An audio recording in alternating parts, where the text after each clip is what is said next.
Prokurori i Departamentit të Përgjithshme në Prokurorinë Themelore në Prizren Beqir Shala është arrestuar në një aksion të udhëhequr nga Prokuroria Speciale e Republikës së Kosovës. Shala dyshohet për kryerjen e veprës penale marrje rishfeti, raporton betimi për drejtësi. Arrestimi i tij ka ndodhur gjatë zhvillimit të një holumtimi nga betimi për drejtësi që posedon video incizim të prokurorit të Shala duke pranuar rishfet. Arrestimin e prokurorit Shala ka konfirmuar edhe PSRK-ja, ku theksoi se i njëjti u arrestua në vendin e punës.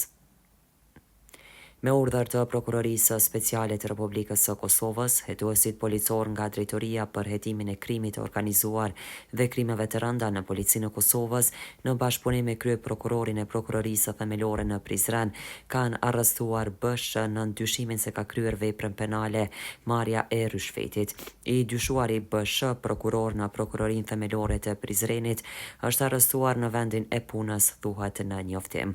Bëhet e ditur se Prokuroria Speciale së bashku me Policinë e Kosovës është duke ndërmarrë të gjitha veprimet e nevojshme hetimore në përputhje me kodin e procedurës penale dhe ligjet në fuqi.